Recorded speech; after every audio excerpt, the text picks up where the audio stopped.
Ndugu viongozi na ndugu wanachama, ni washukuru. Masuala haya mliouliza yanatuambia kwamba hii safari, hizi harakati zetu ni za halali na tuna sababu ya kuendelea nazo. Ni washukuru kwa hilo, kwa sababu sisi sote tunafahamu kwamba sasa kwa miongo mitatu ya siasa ya vyama vingi ilikusudiwa kwamba itujengee ufanisi, watu washindanishwe kwa hoja, washindanishwe kwa uwezo, lakini tumefika pahala imekuwa ni uhasama. Tumefanywa kwamba yeyote yule unayetaka mabadiliko ni kama wewe ndio umekuwa adui wa nchi hii. Hata ukitokea ukiwa na akili ya namna gani, lakini siku ukija ukitaja jambo la mabadiliko, wewe unakuwa kama mtu sasa kupelekwa kidongo chekundu. Yaani zile akili zote unakuwa huna tena. Hata kama ulikuwa shekhe, wewe utakuwa sasa tena hiyo elimu yote ishakutoka. Kama ulikuwa alimu gani imeshakutoka. Kama ulikuwa, manake mpaka tunafika panda sema hata leo akifufuka Karume ataitwa mpinzani akija kitaja jambo la kutaka mabadiliko. Kwa hiyo ndio hali tulio nayo, lakini bado tukawa sisi tunaendelea na harakati hizi, na bado tuko usimama kutaka mabadiliko. Hili ni jambo la kushukuru sana, na mimi naamini kwamba mnafahamu, na ufahamu huo ndio unaotuzidisha ari yetu katika hili, kwamba kama kuna kitu ambacho ni nyumba ya matatizo, ni nyumba ya mitihani, ni unapodai haki.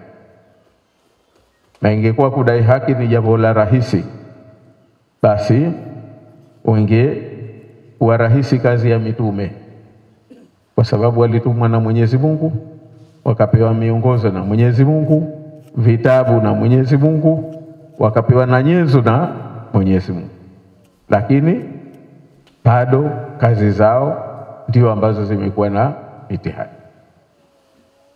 Watukufu wengi wamekufa katika kupambania haki.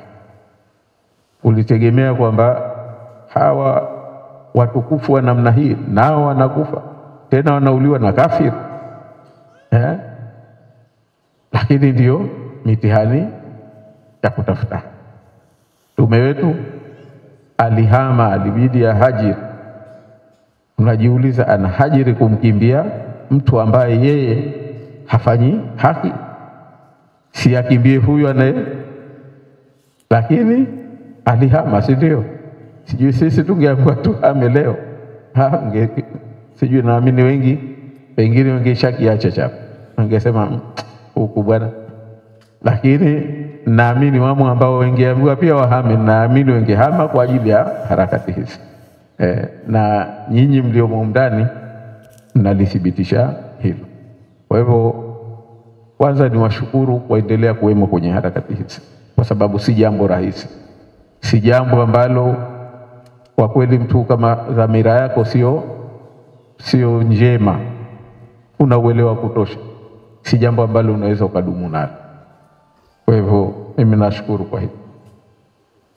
Madhumuni ya ziara hizi imekuwa ni haya tuliyoyasema au yaliyotangulia kuelezwa, kwamba tunakwenda kwenye uchaguzi, na uchaguzi huu chama kilichonipa heshima hii ambayo imenipa kwa niaba yenu, na wengine mlikuwemo kwenye mkutano ulionipa dhamana hii kwa niaba ya wenzenu.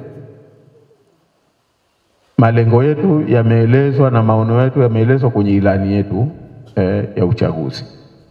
Lakini ilani ni kitabu. Ilani haizungumzi, ilani haisemi. Na maono ya kufanyia kazi sio kile kitabu. Ni dhamira ambazo ule yalioandikwa ni ushuhuda tu kwamba tuna dhamira. lakini muhimu zaidi ni dhamira zetu.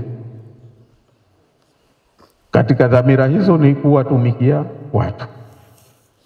Dhamira zetu ni kusema kwamba yale ambayo yalikuwepo basi na ambayo wananchi yanawakera, wananchi wanayaona sio sawa, sisi wajibu wetu ni kuja kuyarekebisha.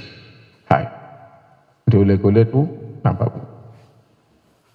Na kama hivyo ndivyo, manake kama tunakwenda kwenye uchaguzi lazima tupite kwa watu.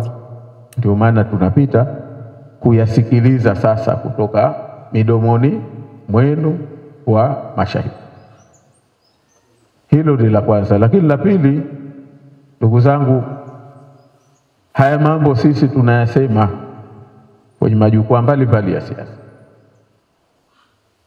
lakini tunafika pahala wanaoambiwa ambao walikuwa warekebishe hata mengine kabla sisi kusema, lakini wanachosema nini? Nyinyi mnajaza watu chuki. Kuna kiongozi mmoja mimi alinisikitisha sana kwa kweli, na leo namuona yuko busy anatafuta watu wa muunge mkono awe kiongozi. Maana kwa yale aliyofanya inaonesha alipewa bakshish ya yale aliyofanya 2020. Lakini kilichonisikitisha, Mheshimiwa Jussa aliwahi kumwambia kwamba sisi hapa tuko kwenye kutengeneza, usione wewe kwa sababu wewe ni katika walioshiriki kuua watu 2020. Sasa wewe huyaoni wala hayakuvumi.